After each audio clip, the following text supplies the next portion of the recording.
Welcome to Melt. I'm Suresh Venkat. On today's show, we are recapping the highlights from the recent Smarties Awards organized by the India chapter of MMA Global. For a bit of context, the MMA is a marketing trade association that brings together the full ecosystem of marketers, martech, and media companies to architect the future of marketing. The Smarties recognize creativity, innovation, and celebrate the future of marketing excellence.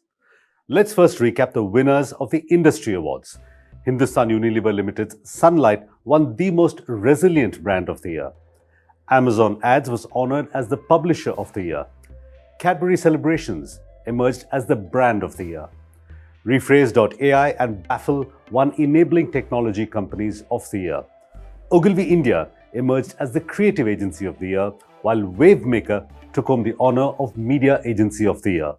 Mondelez won the Marketer of the Year. Finally, the Best of Show honours at the 2022 Smarties India Awards was won by the Shah Rukh Khan starring My Ads campaign for Mondelez India's Cadbury Celebrations. Yes, after winning multiple elephants at the Curious Creative Awards and several other accolades around the world, the campaign clearly wowed the jury at the Smarties as well. Here's the campaign and why it won the hearts of the Smarties jury. Presenting Not Just a Cadbury Ad.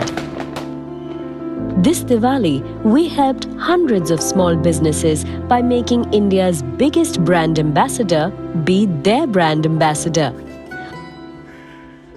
इस दिवाली आप भी ना अपने पास वाले fashion नोवा emporium से ही कपड़ों की shopping करना और फिर एम्पायर फुटवेयर नाम तो सुना होगा अपना स्टाइलिश चश्मा बगल वाले हेवन आई ऑप्टिशियन से ही लेना सिद्धि विनायक इलेक्ट्रॉनिक्स से लेटेस्ट स्मार्टफोन खरीदकर धमाकेदार सेल्फी पोस्ट करना। क्या कर रहे हो? मीठा लाए कि नहीं? लाया हो ना यार अपने पास वाले रोशन किराना से आप भी अपना मीठा वहीं से लेना। We used machine learning to recreate Shah Rukh Khan's face and voice to take the local store names in the ads. इस दिवाली आप भी ना अपने पास वाली चॉइस ऑफ फैशन से ही कपड़ों की शॉपिंग करना। पास वाले आजकल फैशन से ही, रॉयल फैशन से ही, एमके क्लॉथ्स से ही, पास वाली लक्ष्मी कलेक्शन से ही कपड़ों की शॉपिंग करना। इस दिवाली आप भी ना Different versions of the same ad with local store names were targeted as per the PIN code of the viewer, showing them only the nearby stores. But it is impossible to cover all the stores. So we gave the power to the people to create their own version of Not Just a Cadbury Ad. Any small business owner could promote their stores through their own social media networks like WhatsApp forwards and other social media pages. मैं भी नहीं सोचा था कि शाहरुख खान मेरी दुकान का add करे। हमारे आसपास की जो दुकानें हैं उनकी दिवाली भी तो मीठी होनी चाहिए। Cadbury Celebrations, not just a Cadbury ad. Of course, the technology of it is interesting, but the core consumer truth that is linked to that ad is a quote by Shah Rukh Khan himself, where he said that, you know, what all of India really wants is to take a selfie with Shah Rukh Khan. Right? So, and that ad does exactly that. It personalizes the whole experience where Shah Rukh Khan, India's biggest star at the moment, is actually naming a small business, a business owner, and almost becoming like their brand ambassador. It is like literally every common man's dream come true. So I think the ad manages to link that this consumer insight very well with a very simple but effective technology solution, and that's why it is making so much sense. Normally you take a celebrity and it rests on just utilizing the celebrity. In this case, the context which is post-pandemic and utilizing that, energizing the channel, and third piece is making sure the brand's ethos is fulfilled. All three were giant tick marks. It's a very simple communication, but I think the most important thing of the most beautiful communications are holding on to the simplicity, the core, and the love and the emotion of the brand, but yet, you know, making it relevant in today's context. That work could have been, you know, very fake, very gimmicky on the face of it. The fact that it's real, it's worked, it has touched people's hearts, is what differentiates it. And I think it absolutely deserves all the awards that it's winning. There's a very thin line between gimmick and real, and I think this campaign has managed to do that. While there's a fantastic creative idea, I think the way the brand has used technology to make it very relevant for the consumer target audience, let's say the retailers, I think that makes a huge difference, and that's a huge inspiration for other marketers to do it. That campaign also won 5 gold medals at the Smarties. Overall, the jury culled out 88 winners from the 680 odd entries. Let's listen in to what the jury learned from the experience. What it taught me is a lot of innovation.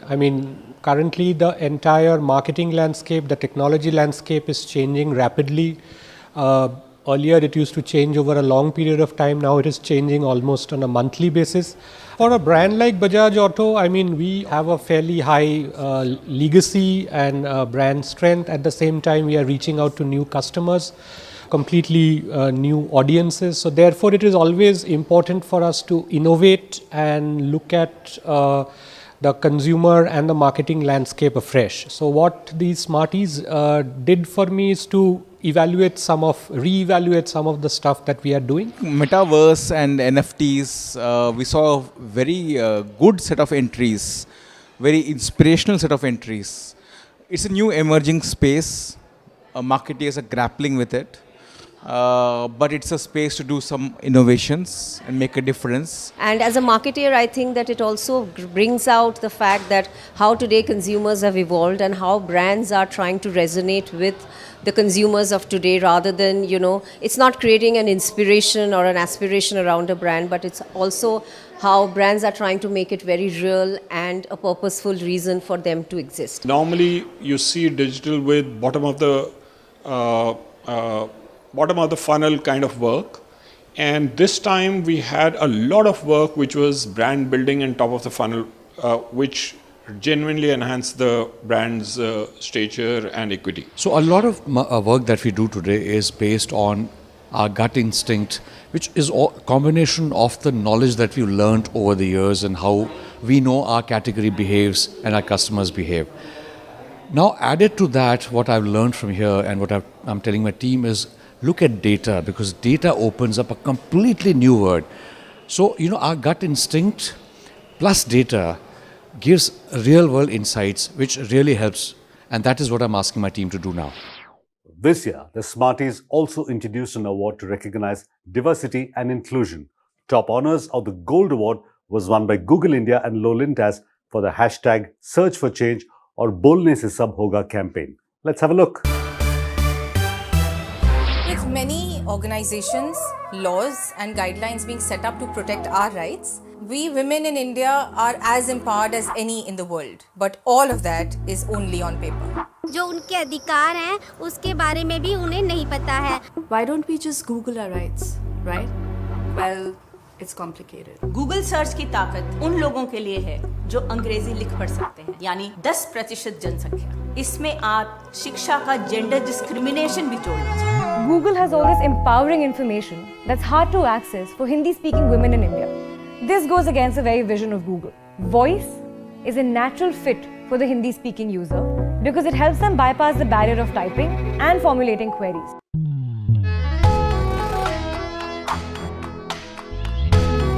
So we had to do something about it. Presenting Bolne Se Sab Hoga, Google's all-in effort to elevate the voice search experience. We used our advanced machine learning models to reduce the word error rate. Simply put, it allowed us to understand the various Hindi dialects better than ever before. We also translated web content available only in English to Hindi, thereby also improving the content availability for local language users. Now, the tech was there. It was time to take it to Indian women. We promoted the improved technology with an integrated marketing campaign. The campaign kicked off with provocative outdoors featuring women trailblazers. This was complemented with inspiring stories of women social media influencers. And then came our films on International Women's Day. महिलाओं के लिए business loan का विकल्प, महिलाओं के लिए मुद्रा loan scheme योजना खास है। Result of all this? 300% rise in searches for help on sexual harassment. 12% increase in voice queries by female users. बोलने से सब होगा became an anthemic cry. And today, more Indian women are speaking up on Google search than ever before. Truly, speaking makes everything possible. The introduction of an award to celebrate diversity and inclusion paved the way for the India chapter of MMA Global to add to the conversation around D&I. We at MELT fully support creating and fostering an inclusive culture in the workplace and hence urge brands to do more and go beyond mere lip service. To understand the crux of the conversation, we spoke to Valerie Beauchamp, VP and Global Head of Agency Development and Education at LinkedIn, Sukhleen Aneja, CEO of the Beauty and FMCG Brands business at the Good Glam Group, and Divyanshu Ganatra, the founder of ABBF or Adventures Beyond Barriers Foundation. Listen in. Valerie, Sukhleen and Divyanshu, welcome to MELT.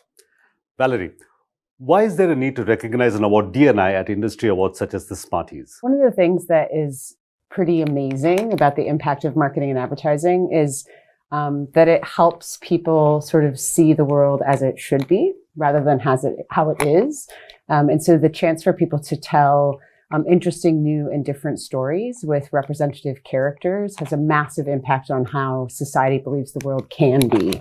Sukhleen, what were your takeaways from the shortlisted entries for the D&I award at the Smarties? I was really heartened to see that we are taking the discourse beyond gender. So there is clearly advertising that's also talking about various ethnicities, differently abled, and taking this entire conversation and narrative that is required to be done on diversity and inclusion starts with the way we depict our protagonists. And I think in mainstream advertising, the moment you start seeing communities that you don't see very often, it also shows that your products today are not designed only for the mainstream. And I think if large advertisers are able to step forward, I think it's heartening to see that it's a step in the right direction. Could I add something to that? One of the things I think is amazing, back to the point of why bother to award it, is that in awarding it, you ultimately inspire a whole collective and a whole industry to move forward in that space. And so when you think a little bit about not only appealing to consumers beyond the mainstream, awarding it also inspires marketers to see the value for their business and expanding who their audiences are. Divyanshu, all those entries are the cream of the crop, right? The very best of the D&I conversation that corporate India has been having for a really long time. Where do you think corporate India's stance on D&I is at this very moment? It's really heartwarming finally to see conversations happening, the needle moving in corporate India, often sometimes because of mandates from MNCs abroad. But it's heartening that change is beginning to happen. While I say this, I also know we have a very, very long way to go. Just to give you a perspective, there's only 0.5% penetration of persons with disability in the corporate world in India. That's it, 0.5%. And we have 200 million people in this country. There's a long, long way to go. And we need our own models here. We cannot use templates straight up from the West. We need our own models. We need to experiment. We need to create our own systems that will work in this context. So yeah, but it's heartwarming. I may add, if you actually go back in time, I think the entire D&I conversation in every country across the world actually started with gender. And then the entire discourse now needs to progress beyond gender to actually be able to bring into the fold, like Divyanshu mentioned, differently abled, ethnic diversity, religious diversity. I mean, even if you look around in the boardrooms today, a country which has 1/6 of its population as Muslims, we don't have enough religious diversity, ethnic diversity, or for that matter, even when you look at broadening the scope for differently abled, it is important to also invest in infrastructure that makes them succeed. So I think in that mandate, we are still very far behind. And I think unless organizations make it a point to measure and to take affirmative action towards change, it actually doesn't move. So Valerie, what can marketers really actually do to move towards this vision of sorts? Is there a mantra that LinkedIn follows? I'm going to take that back and kind of get to a very tactical application. I think one of the things that we have been struggling with inside the marketing and advertising industry generally is there's a clear understanding of the business case and the benefits of a diverse and inclusive workforce and leadership team. And there's a real commitment to want to doing it, but figuring out exactly what that means and how you translate that to application is somewhat challenging. There's bodies of research that are beginning to surface now about the business impact of representation in your creative storytelling that I think are really starting to help us develop practical application, right? Not just in how you cast a television ad, for example, but also what stories do you choose to tell in the way that you build them. And I think the more that we can identify really practical application for what I think is a very authentic commitment to this space, the more you'll be able to help marketers make meaningful advancements in the space. Sukhleen, how challenging is it to develop and uphold a truly inclusive mindset across various brands that already have pre-existing cultures of sorts? No, I think it's a very good question, but it all starts from the product philosophy, right? Are you fundamentally creating a product line that allows for ethnic diversities, that allows for everyone to be able to find meaning in that product, relevance in that product, and embrace it, right? So a lot of times the conversation actually begins there. So today, within the beauty industry, for instance, even when you look at a category like makeup, the very fact that if you remember a decade ago, you would go to a counter, you'd find 3 shades. Today, every single brand has taken it upon themselves to bring in 18, 50, 100 shades of skin color. So first thing to do is to embrace and recognize that we're all different and our differences need to be celebrated. I think the second important one is to also realize that as we celebrate our differences, we should never do it in a way that can make anybody else feel marginalized. And a very good example is the kind of response you saw to people abandoning the word fairness or fair. And today that has forced mainstream organizations also to replace a fair or a light to a benefit and not link it to a attribute which is beyond your control. Skin color is what you're born with, but what you celebrate is what happens to your skin, right? And in that regard, I think if you see within the beauty industry as well, there is a lot of change that has started. And a large part of that is consumers themselves absolutely rejecting any such ideas which discriminate on ideas which are beyond their control, right? So for sure, if you see around yourself, new age brands have definitely embraced it far better, right? And I would love to see more and more brands making it part of their product philosophy, not just in what they communicate in advertising, which sometimes can also be lip service. So Divyanshu, let's get real. Unfortunately, as you know, for many corporates, D&I at the workplace is relegated to checking tick boxes, almost paying lip service. What will it take to break this kind of mentality? You have to break it, separate it from the charity model. You have to make a business case. And it has to be a rights-based model, it has to be a business case. And when you help corporates or businesses understand the ROI they're going to get, you're going to get 28% more ROI when you just include one minority group, which is persons with disability.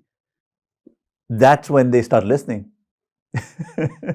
and it no longer remains a business case. So if I tell you that if you make this little change, you can get about 345 million new customers. All you need to do is this little change.